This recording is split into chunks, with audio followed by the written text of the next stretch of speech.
नमस्कार मित्रों। भगवान श्री कृष्ण आपको सुखी और स्वस्थ रखें, उनकी कृपा आपके ऊपर सदैव बनी रहे। तो आज हम प्रवेश करते हैं भगवद गीता के अध्याय 6। कुरुक्षेत्र में मध्य में खड़े अर्जुन के मन में अभी गहरी खोज चल रही है। भगवद गीता के पहले 5 अध्यायों में भगवान श्री कृष्ण जीवन के कई रहस्यों को खोला है। अध्याय 1 में अर्जुन का मोह और भ्रम सामने आया, तो दूसरे अध्याय में आत्मा का शाश्वत ज्ञान प्रकट हुआ।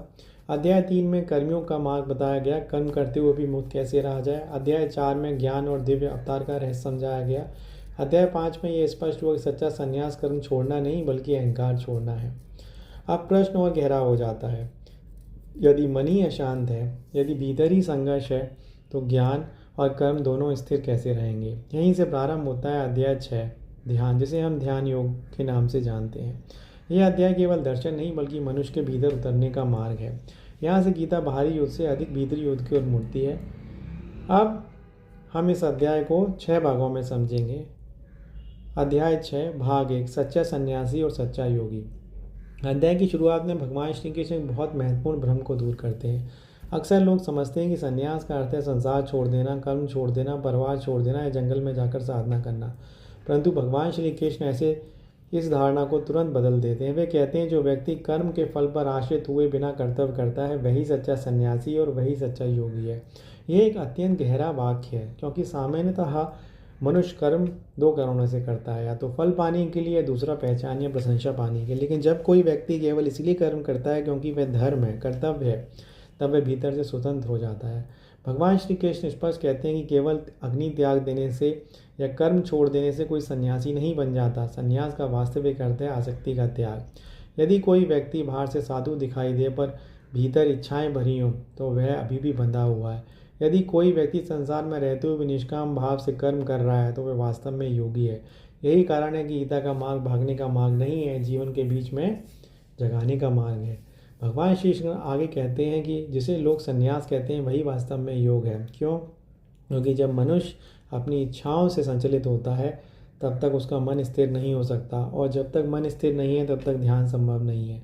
इसीलिए कर्म योग ध्यान का शत्रु नहीं बल्कि उसकी तैयारी है। यह गीता एक अद्भुत संतुलन स्थापित करती है। पहले मनुष्य को अपने कर्म शुद्ध करने होते हैं, फिर मन धीरे धीरे शांत होता है और तब ध्यान स्वाभाविक होने लगता है। कृष्ण कहते हैं कि योग के आरंभिक चरण में कर्म साधन है, लेकिन जब योग सिद्ध हो जाता है तब शांति और स्थिरता साधन बन जाते हैं। इसका अर्थ यह है कि प्रारंभ में व्यक्ति को अपने जीवन को अनुशासित करना पड़ता है। नियमित कर्म, संतुलित जीवन, कर्तव्य का पालन, ये सब मन को स्थिर करने में सहायता करते हैं। फिर धीरे धीरे भीतर एक अलग प्रकार की शांति उत्पन्न होती है। अब व्यक्ति कर्म इसलिए नहीं करता कि उसे कुछ प्राप्त करना है, बल्कि इसीलिए करता है क्योंकि उसके स्वभाव का हिस्सा बन चुका है। यहीं से योग का अगला चरण प्रारंभ होता है। भगवान श्री कृष्ण एक और गहरा सत्य बताते हैं, मनुष्य स्वयं अपना मित्र भी है और स्वयं अपना शत्रु भी। यदि मन नियंत्रित है तो वही मन सबसे बड़ा सहयोगी और मित्र बन जाता है, लेकिन यदि मन असंयमित है तो वही मन मनुष्य को दुख, भ्रम और अस्थिरता में डाल देता है। यह बात आज भी उतनी सत्य इतनी हजारों वर्ष पहले थी। मनुष्य की अधिकांश संघर्ष बाहरी नहीं होता, वह आंतरिक होता है।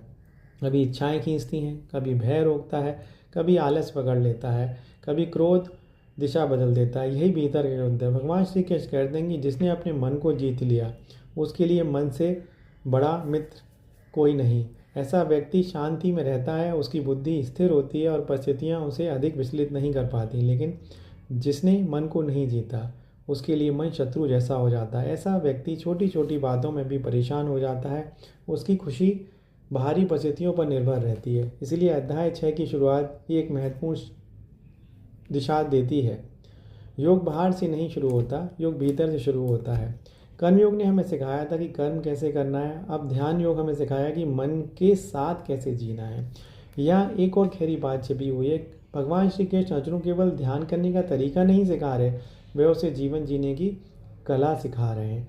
यदि मनुष्य अपने मन को समझ ले तो उसका जीवन बदल सकता है। यदि मन संयमित हो जाए तो परिस्थितियाँ उतनी शक्तिशाली नहीं रह जाती। यही कारण है कि महान योगियों ने बाहर ही संसार से अधिक अपने भीतर की यात्रा की। उनका उद्देश्य संसार से भागना नहीं था बल्कि स्वयं को समझना था, क्योंकि जब मन स्पष्ट हो जाता है तब जीवन भी स्पष्ट हो जाता है। अध्याय 6 के पहले भाग का सार यही है, सच्चा संन्यास कर्म छोड़ना नहीं, सच्चा योग आसक्ति छोड़ना है।